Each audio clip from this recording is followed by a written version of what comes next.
우리는 선을 허무시는 예수님이라는 주제로 우리 안에 감추어진 차별과 배제 그리고 혐오의 선에 대해서 살펴보고 있습니다. 오늘은 그 6번째 시간으로 차이는 축복이고 차별은 죄다라는 제목으로 말씀 전하려고 합니다. 하나님께서 남자와 여자를 창조하신 것은 우리에게 고통을 주려고 하신 것이 아니라 우리를 축복해 주신 것이죠. 그래서 하나님께서 세상을 지으시고 모든 것을 보시기에 아름답게 여기셨지만 남자가 혼자 있는 것이 보시기에 좋지 않아서 돕는 배필, 여기서 돕는 배필은 보조자가 아니라 엣제르라고 했죠. 엣제르. 하나님께서 모든 사람들을 다 일일이 직접 도우시지 못하니 서로 도우며 살아갈 수 있는 그 돕는 사람들을 주셨다. 그래서 남자와 여자의 차이는 하나님께서 주신 가장 위대한 축복인데, 인간은 그 하나님이 주신 가장 위대한 축복을 뭘로 만들었냐면 서로 다른 남녀의 차이를 차별하기 시작하면서 그 차별로 인하여 남녀 사이에는 심각한 주도권 싸움, 지배와 정복의 싸움이라는 갈등과 다툼이 시작되었다는 것입니다. 지난주 우리는 남자와 여자 사이에 그어진 가장 오래된 인류 역사상 태초부터 시작되어져 있던 그 차별의 선에 대해서 생각해 보았습니다. 태초에 하나님께서 설계하셨던 질서는 평등하고 아름다운 동역의 관계였지만 그 동역의 관계가 어떻게 전쟁터로 변화했는지를 살펴보았어요. 그리고 오늘날 여성들이 겪는 사회 구조적 차별과 젊은 남성들이 느끼는 역차별이 어떻게 서로를 향한 혐오로 번지고 있는가에 대해서도 살펴보았습니다.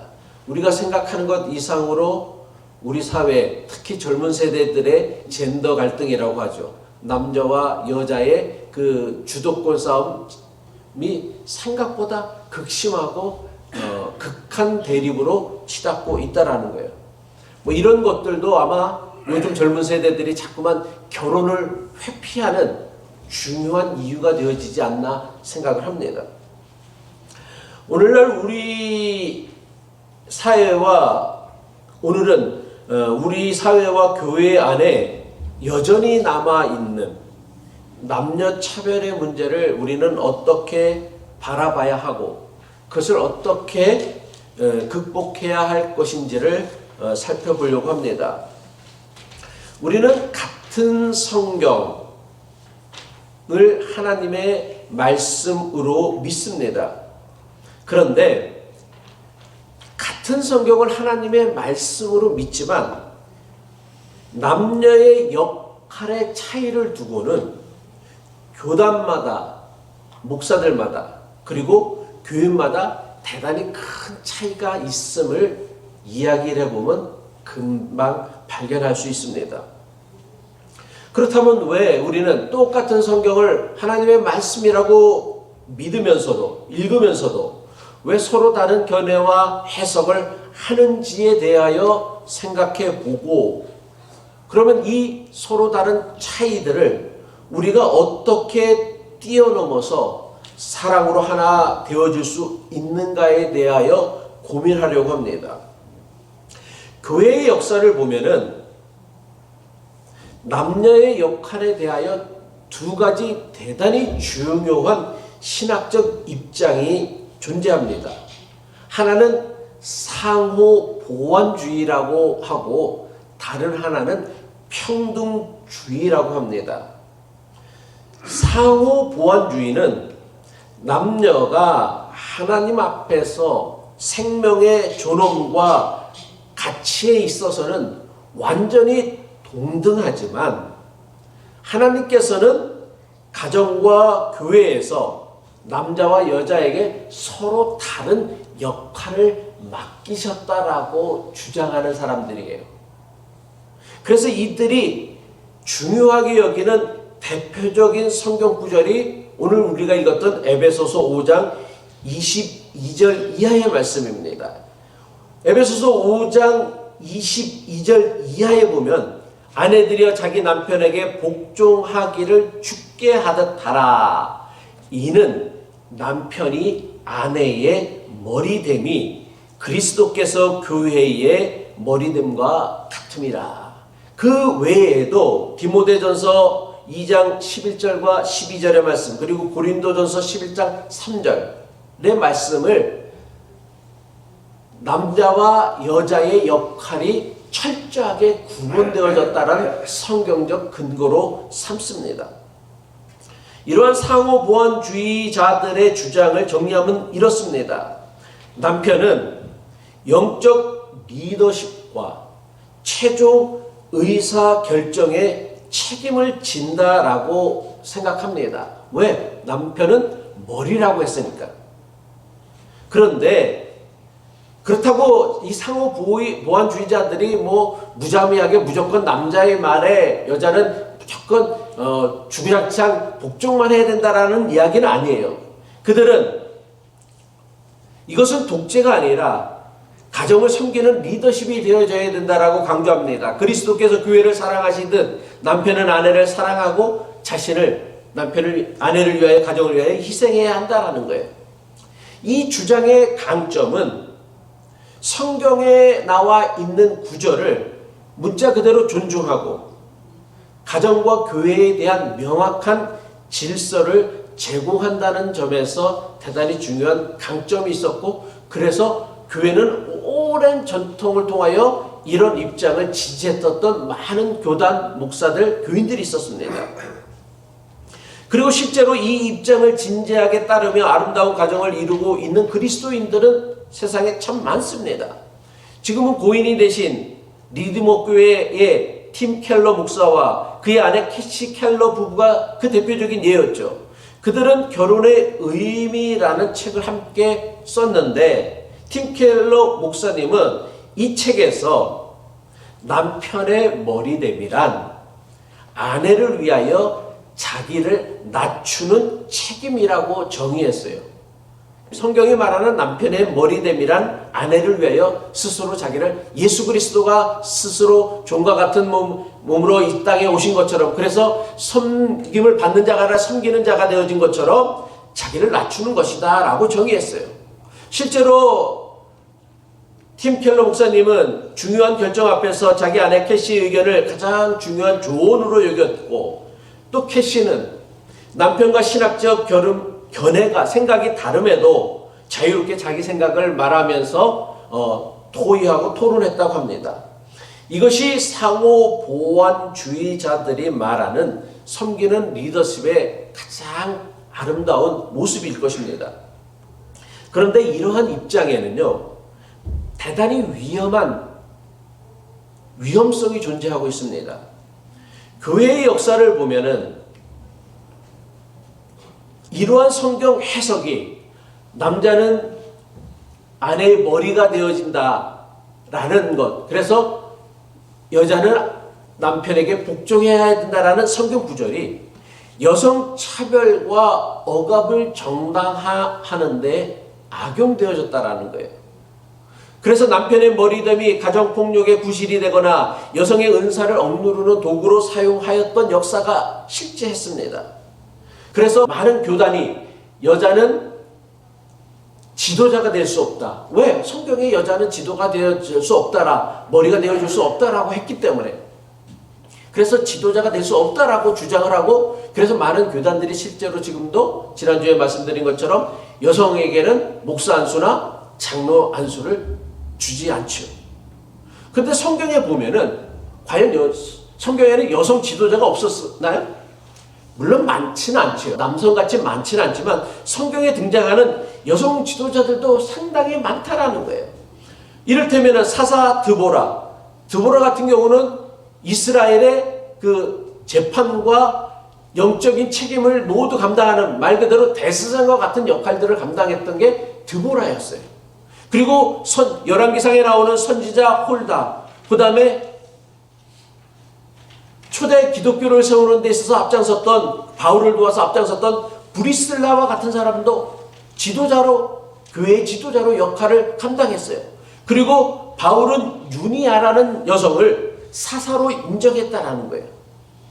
그러니까 여자는 절대로 남자의 머리가 되어줄 수 없다란, 지도자가 되어줄 수 없다라는 그 구절을 우리가 문자 그대로 인정하게 되어진다면, 성경에 등장하는 수많은 여성 지도자들은 도대체 어떻게 된 것이냐라는 문제를 제기할 수 있다라는 것이죠. 반면에 평등주의는 남녀가 존엄과 가치뿐만 아니라 역할도 동등하며 성령께서 주시는 은사에는 성별의, 남녀의 제한이 없다라고 여깁니다. 평등주의자들이 가장 중요하게 여기는 구절이 무엇이냐면 갈라디아서 3장 28절이죠. 너희는 유대인이나 헬라인이나 종이나 자유인이나 남자나 여자나 다 그리스도 예수 안에서 하나이니라. 이게 평등주의자들이 내세우는 왜 남자 여자가 서로 다르고 역할의 차이가 있고 은사의 차이가 있냐라고 하는 것. 성경은 분명하게 선언하기를 유대인이나 헬라인이나 종이나 자유인이나 남자나 여자나 다 그리스도 예수 안에서 하나이다. 무슨 뜻이에요? 동등하다라는 것이죠. 평등하다라는 것이죠. 그리고 평등주의자들은 우리가 지난주 살펴보았던 창세기 1장 27절로 28절의 말씀을 인용하여서 하나님께서는 통치권을 남자에게만 주신 것이 아니라 남자와 여자 모두에게 동등하게 주었다라고 주장합니다. 그래서 평등주의자들은 상호 보완주의자들이 자신들의 주장의 근거로 삼는 에베소서 5장과 디모데전서 2장을 다르게 해석해요. 에베소서 5장의 경우 22절에 남자는 여자의 머리가 된다고 했는데, 그래서 여자는 남자에게 복종하라고 했는데 22절 전에 21절을 보면 뭐라고 얘기하고 있냐면 그리스도를 경외함으로써 피차 복종하라고 얘기했어요. 그 다음에 여자는 이렇게 복종하고 남자는 이렇게 여자를 섬기라라고 얘기를 한 건데, 대부분 상호 보완주의자들이나 아니면 남성 우월주의자들은 이 21절의 말씀은 빼버리고 22절부터만 생각을 한다는 거예요. 그런데 뭐라고 얘기했냐면 21절에 그리스도를 경외함으로 피차는 무슨 뜻이에요? 서로가 복종하라는 거예요. 남편은 아내에게, 아내는 남편에게 복종하라는 거예요. 그리고 그 다음 22절 이후는 남편이 아내에게 복종하는 것은 어떤 방법이고 아내가 남편에게 복종하는 것은 어떤 방법인지를 설명해 놓은 구절이다라는 거예요.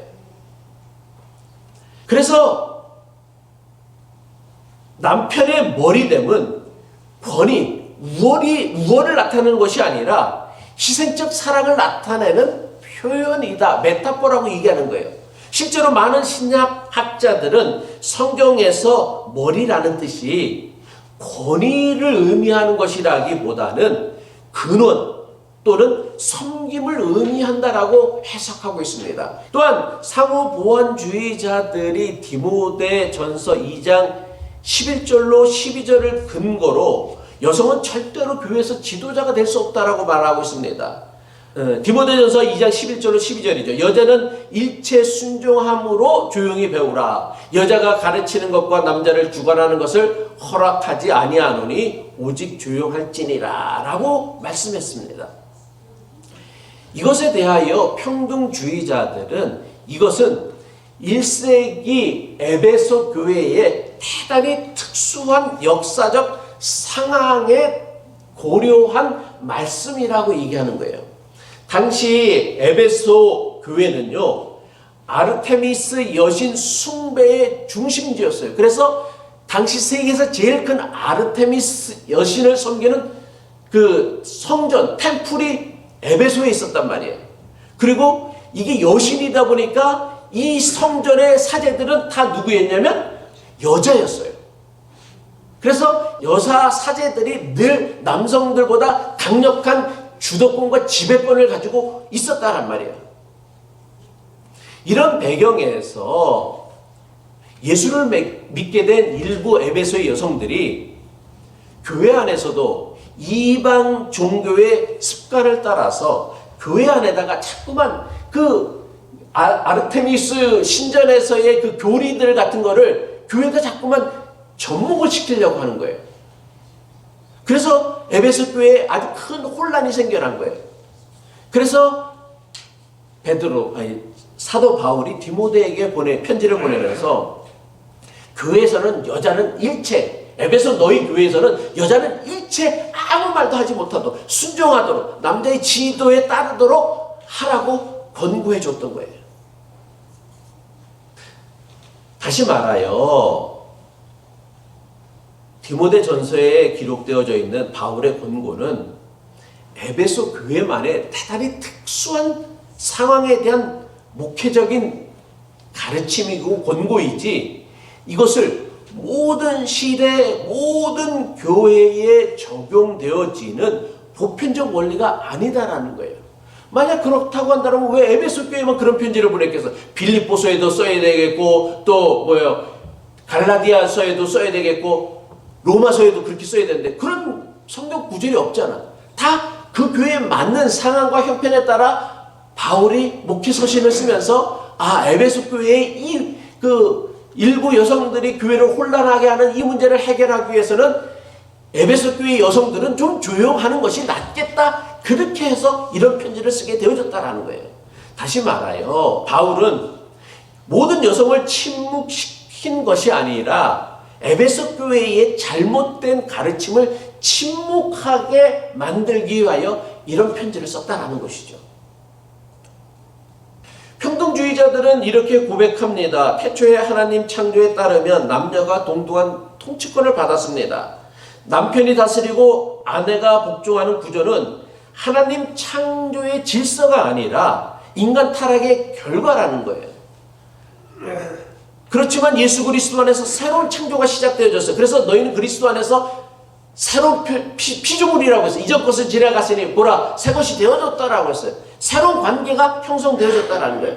그리고 갈라디아서 3장 28절에 사도 바울은 예수 그리스도의 십자가의 은혜로 말미암아서 타락으로 왜곡된 관계가 온전히 회복되어졌다. 그래서 유대인이나 헬라인이나 종이나 자유인이나 남자나 여자나 모두가 다 그리스도 안에서 동등하다라는 것을 선언하였다라는 것이죠. 우리가 속한 감리교회는 상호보완주의가 아니라 평등주의 신학을 채택하고 있어요.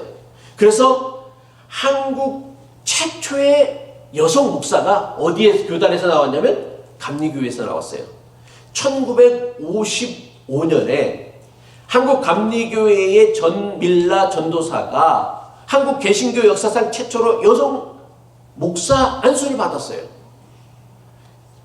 가톨릭은요 아직도 여성 사제를 인정하지 않아요. 그죠?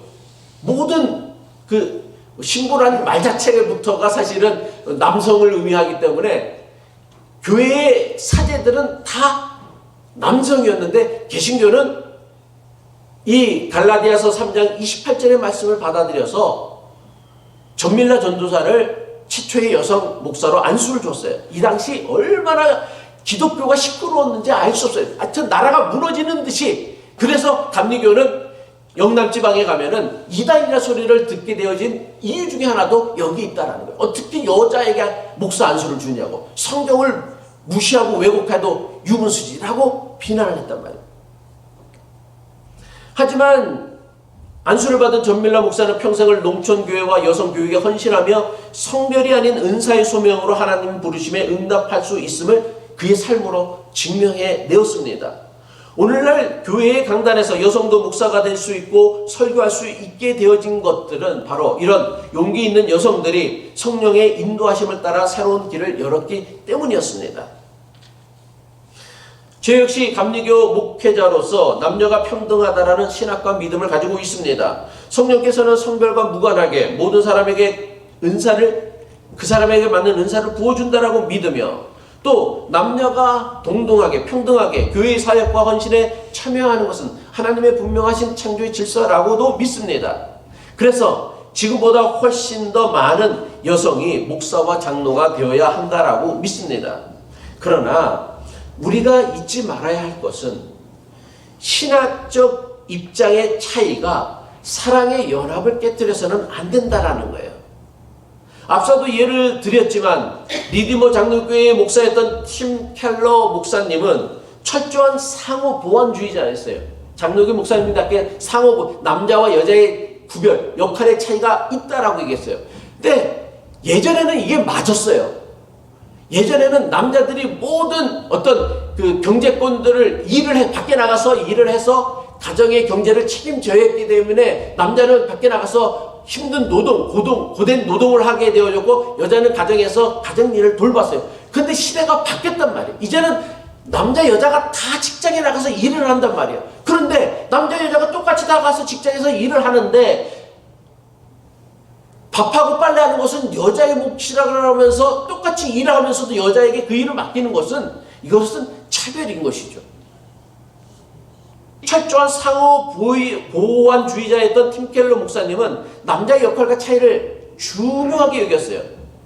그런데 그 교회의 부목사들, 함께 사역한 동역자들 중에는 평등주의자들도 있었어요. 그래서 그 목사님의 입장에 대해서 반대하는 사람들도 있었다란 말이에요. 저는 이런 게 좋은 교회라고 생각을 해요. 근데 한국 교회는요, 담임 목사의 신학을 무조건 부목사나 밑에 목사들은 무조건 따라야 한다는 거예요. 거기서 단 1도 담임 목사의 뜻과 다른 생각, 다른 설교를 하면은 그 목사는 그 다음날로 어떻게 돼? 잘린다라는. 근데 이 팀 켈러 목사님은 서로의 신학적 차이를 알고 있었지만 그것 때문에 서로의 연합과 동역을 깨트리진 않았어요. 그러면서 팀 켈러 목사님이 아주 유명한 말씀을 남겼는데 우리의 연합은 신학적 입장에 일치해서 너와 나의 신학적인 입장이 너는 상호보호인자 너도 상호보완주의자 그래서 같은 우리는 상호보완주의자이기 때문에 오는 것이 아니라 십자가에 달리신 예수를 그리스도로 고백하는 데서 나온다라고 고백했어요. 저는 이것이 우리가 배워야 할 신학의 성숙이라고 믿습니다. 우리와 다른 입장을 가진 형제 자매를요, 성경을 모르는 사람 혹은 시대에 뒤떨어진 사람이라고 마냥 함부로 정죄해서는 안 됩니다. 동시에 우리가 가진 입장을 부끄러워해서도 안 된다라는 거예요. 차이를 인정하되 사랑 안에서 연합하는 것, 이것이 십자가가 우리에게 주는 교훈이고 가르침이란 말이에요. 갈라디아서 3장 28절의 말씀을 우리가 다시 한번 봅시다. 너희는 유대인이나 헬라인이나 종이나 자유인이나 남자나 여자나 다 그리스도 예수 안에서 하나이니라. 이 말씀이 무엇을 의미합니까? 이것은 모두가 똑같다라는 획일성을 의미하는 게 아니에요. 남자가 여자가 똑같다라고 얘기하는 게 아니에요. 유대인과 헬라인의 문화적 차이, 종과 자유인의 사회적 차이, 남자와 여자의 생물학적 차이를 없애버리자라고 얘기하는 게 아니란 말이에요. 바울의 선언은 사람의 차이가 차별의 근거가 되어줄 수 없다라는 것을 선포하는 거란 말이에요. 마치 이것은 천국의 헌법과 같은 거예요. 하나님 나라는 서로 다른 사람들이 협력하지만 그 서로 다르다라는 이유가 차별의 근거가 되어져서는 안 된다라는 거예요. 하나님은 우리를 다르게 만드신 것이지 차별적으로 차등해서 만든 것은 아니다라는 거예요. 그런데 우리는 그 차이를 자꾸만 뭘로 만드는 거예요? 차별로 만드는 거란 말이에요. 남녀의 차이를 차별로 만들고 신분의 차이를 차별로 만드는 거예요. 또 민족의 차이를 차별로 만들고 인종의 차이를 차별로 만드는 거예요. 그래서 내가 더 우월하다라고 주도권 전쟁, 지배권 전쟁을 하고 있다라는 것이죠. 십자가 앞에서는 유대인이 헬라인보다 우세하지 않아요. 천국에 가면은 유대인이라고 더 우월한 대접을 받고 헬라인이라고 이방인이라고 더 열등한 대접을, 아니요, 그렇지 않습니다. 자유인이 종보다 더 우월하지도 않아요. 남자가 여자보다 우월하지도 않습니다. 우리는 모두 그리스도의 보혈로 씻음받은 하나님의 자녀이며 동등한 상속자라는 거예요. 그래서 그래서 사도 바울은 고린도전서 12장에서 교회를 그리스도의 몸으로 설명하면서 이렇게 말씀하고 있습니다. 고린도전서 12장 27절의 말씀이죠. 너희는 그리스도의 몸이요 지체의 각 부분이라. 그러면서 이런 비유를 덧붙이고 있죠. 사람의 몸에는 여러 지체가 있어요. 머리도 있고 코도 있고 눈도 있고 입도 있고 코도 있고 손도 있고 발이 있어요. 근데 손이 발 보고 야 너는 맨 밑바닥에 있으니까 넌 필요 없어 하찮은 존재야 하면서 발 보고 너 없어도 돼 라고 하면 그 사람이 제대로 된 삶을 살아갈 수 있겠습니까? 못 사는 거예요. 눈이 귀 보고 코가 입 보고 야 너 필요 없어 내가 더 존귀해 내가 더 우월해 그렇게 할 수 없다라는 거예요. 이 모든 몸들이 온전히 있어야 우리는 온전한 한 사람으로서 인생을 살아갈 수 있다라는 것이죠. 이게 그리스도의 몸과 같다라는 거예요. 남자와 여자도 마찬가지라는 거예요. 서로 다른 악기가 모여서 아름다운 그 화음을 내듯이 남자와 여자는 서로의 다른 부름 속에서 하나님 나라의 아름다운 협주를 연주하도록 부름을 받았다라는 것이죠. 그런데 세상은 권력 다툼과 주도권 싸움으로 젠더 갈등을 자꾸만 부풀리려고 하고 있습니다. 그러나 교회는요, 십자가 안에서 동역으로 나아가야 한다는 거예요. 저희 집에 식탁이 있는데 식탁이 보통 직사각형이잖아요. 이렇게 직사각형이요. 우리가 식구가 4명일 때는 둘 안 앉는데 상준이가 장가가고 나니까 셋이 앉아서 먹어야 돼. 둘하고 하나 앉기 불편하니까 여기 하나의 상석 같은 곳에 한 군데 이제 예은이가 한동안 앉았었어요. 근데 이제 예은이가 이제 어렸을 때는 지가 중간에 앉고 싶어 했어. 자기가 왕이라고. 어렸을 때는 다 자기가 왕이라고 생각하잖아. 그랬다가 내가 이제 이건 아닌 것 같아. 그래서 이제 야 너 다시 내려가. 그리고 제가 여기 중앙을 앉았어요. 중앙을 제가 이제 한 몇 년을 계속 앉았어요. 아무것도 이제 불만을 안 했지. 근데 어느 순간 내가 가슴 통증이 생기고 내가 죽을 수도 있다라는 생각을 하기 시작하면서부터 야 이건 아니다라는 갑작스러운 깨달음이 왔어. 그래서 내가 중앙에 앉다가 어느 날 와이프 보고 아내 보고 여보 내일부터는 당신이 여기 앉아서 밥 먹어. 그럼 나는 와이프가 아유 왜 당신이 그냥 여기 앉아 그렇게 할 줄 알았지. 그런데 그 다음날부터 여기 앉더라고. 가운데 쫙 중앙에 앉아갖고 밥을 먹더라고. 그래서 너무 행복해하는 거야. 좋아하는 거야. 저는 이게 좋다고 생각해요. 왜 남자가 왜 항상 중앙에 앉아야 돼?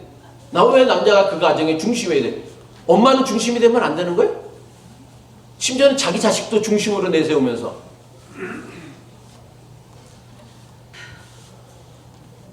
집에 가셔서 남자들을 와이프를 집에 제일 좋은 자리에 꼭 항상 앉히시기 바랍니다. 그러면 여러분에 대한 와이프의 대접이 좀 달라지지 않을까 생각해요. 남자들은 이번 주에는 좀 결정권을 내려놓는 연습을 하셔야 합니다. 단순히 당신 생각은 어때라고 묻는 것을 넘어서 내가 해결하지 못하고 있는 고민이나 나의 약점을 아내에게 솔직하게 고백해야 돼요. 여보, 내가 이 문제로 인해서 힘든데 당신이 좀 도와줘. 남자들은 너무 오랫동안 교육을 받은 거예요. 남자는 강한 척 해야 돼. 강하지도 않으면서 실제로. 네? 평균 수명이 누가 더 오래 살아요? 세계적인 평균이. 남자예요, 여자예요? 여자가 더 강해. 사실은. 오래 사는 거 보면 알잖아. 끝까지 남자가 강한 자거든요. 내가 놓치고 있는 게 뭘까라고 물으셔야 돼. 나의 강함이 아니라 나의 악함을 아내 앞에 드러내는 것. 이것이 아내를 진정한 동역자로 인정하는 가장 중요한 용기이고 거룩한 동역이다라는 것이죠. 아내 여러분 역시 마찬가지로 그냥 좋은 게 좋은 거다라고 넘어가지 마시고 남편이 힘들어할 때 내가 함께 짊어질게 라고 말하십시오. 왜 모든 가정의 집은 남자가 당신은 가장이니까 가장이 모든 짐을 져야 된다는 게 함께 지는 거지. 함께 짊어지세요. 당신 무거운 짐 힘든지 알아. 나도 같이 져줄게 라고 얘기해 줘야 된다는 거예요. 그래서 남편의 부족함을 채우며 함께 동역자로 살아가는 것, 엣제리로 살아가는 것, 하나님께서 우리의 돕는 하나님이 되어주신 것처럼 하나님이 나를 이 사람을 돕는 사람으로 붙여주셨다는 그 믿음의 고백으로 그 남편을 잔소리만 하지 말고 고치려고만 하지 말고 돕는 자가 좀 되어보세요. 불쌍히 좀 여기고 그러면 그 남편이 언젠가 스스로 조금씩 변화되어져 갈까요? 변했어요. 세상이 안 변한 것 같지만 남녀 사이의 그 의식의 차이 또 성별의 차이, 성차별의 옛날 같으면 어떻게 남자와 여자가 같이 한 상에서 밥을 먹어요. 예배드릴 때 어떻게 남자와 여자가 같이 예배를 드려요. 여자는 저 한쪽 서 남자 이쪽 따로 예배 드렸단 말이에요. 바뀌었잖아요. 좋아졌잖아요. 또한 교회의 중요한 결정을 하는 자리에서도 여자가 나서면 덕이 안 된다라는 고정관념에 매여갖고서 교회에서 침묵만 하지 마세요. 너무나 오랫동안 여자들은요, 무슨 말을 듣고 살아왔냐면, 암탉이 울면은 집안이 망한다. 근데 암탉이 울어야 뭐가 나와요? 알이 낳는다라는 거예요. 암탉이 울으면 집안이 망하는 게 아니라 암탉이 울면 알을 낳아요. 여성이 목소리를 내야지 교회가 생명을 낳고요, 건강해집니다. 교회에서 전도하는 사람들 보면 다 여자예요. 남자들이 전도하는 경우는 내가 100 중에 1명밖에 못 봤어. 진짜 다 여자들이 전도해. 그리고 여자들이 남편을 데리고 나와야 남편이 나오지, 남편이 여자 데리고 나온 적은 내가 여태까지 거의 본 적이 없어. 물론 드물게는 있지만. 그러니까 암탉이 울면 집안이 망한다는 건 남자들이 만들어낸 거짓말이고요. 암탉이 울면 알을 낳는다. 생명을 낳는다라는 거예요. 하나님은 여러분을 구경꾼이 아니라 동등한 사역자로 부르셨습니다. 교회는 성별의 장벽이 아니라 은사와 소명에 따라 리더십을 세우고 순종해야 합니다. 이것이 바로 모든 사람은 하나님 앞에서 동등하다라는 이 갈라디아서의 천국 헌법을 우리의 삶으로 살아내는 거룩한 용기다라는 거예요. 우리는 지난 2주간 남자와 여자 사이에 그어진 가장 오래된 차별의 선을 살펴보았습니다. 태초에 하나님은 남자와 여자를 당신의 형상으로 지으시고 서로를 돕는 동등한 동역자로 부르셨어요. 그런데 하나님 없이 살려고 했던 인간의 죄가 이 아름다운 관계를 무너뜨리고 서로를 돕는 관계가 아닌 지배와 복종의 관계로 변질시켰다라는 것이죠. 타락시켰다라는 것이죠. 그 비극이 오늘날까지 이어져 우리 사회를 갈아놓고 있습니다. 여성들은 수천 년간 겹겹이 쌓인 차별의 역사 앞에서 분노하고 있고, 젊은 남성들은 자신들이 저지르지도 않은, 자신들이 누려보지도 않은 그 과거의 빛을 대신 갚으라고 하는 현실 앞에서 억울해합니다. 서로의 아픔을 보듬기보다는, 위로해주기보다는, 이해해주기보다는 누가 더 큰 피해자인가를 경쟁하며 차가운 혐오의 언어를 가시처럼 내뱉는 것, 이것이 오늘 우리가 마주한 현실이라는 거예요. 그러나 예수 그리스도는 이 높고 견고한 담을 당신의 몸을 찢어서 허무셨다는 사실입니다. 십자가 위에서 찢어진 그 몸은 지배하는 자의 교만도, 지배당하는 자의 상처도 함께 짊어지셨다는 사실입니다. 이제 우리는 이 오래되고 견고한 성별의 선을 지워가야 합니다. 남자 대 여자의 전쟁을 멈추고 우리 모두 다 죄인된 모습 그대로 십자가 아래 나란히 서야 합니다. 남성 여러분, 여성을 발 아래 두려고 했던 그 손을 이제 내려놓아야 합니다. 여성 여러분, 홀로 짊어져야 했던 그 무거운 짐을 내려놓으시기 바랍니다. 우리가 모두 빈손이 되어질 때에 비로소 우리는 남자와 여자가 서로 손을 잡을 수 있는 거예요. 하나님은 남성이기에 참아야 했던 눈물도, 여성이기에 흘려야만 했던 눈물도 빠짐없이 기억하고 계시는 하나님이십니다. 말씀을 마칩니다. 십자가는요, 내가 옳다고 주장하는 자리가 아니에요. 내가 더 우월하다고 주장하는 자리도 아닙니다. 십자가는 내가 얼마나 더 큰 은혜를 받았는지를 깨닫는 자리가 십자가의 자리란 말이에요. 그 은혜 앞에 설 때에 우리는 가장 오래된 인류의 역사와 함께 계속되어졌던 이 차별의 선을 허물고 계신 예수 그리스도가 우리 사이에 서 계실 것입니다. 우리는 그분의 사랑과 은혜를 힘입어서 우리 안에 여전히 지속되어지고 있는 남녀 차별의 선을 끊임없이 지워갈 수 있는 거룩한 믿음의 사람들 되어지시기를 주님의 이름으로 간절히 축복합니다. 기도하겠습니다.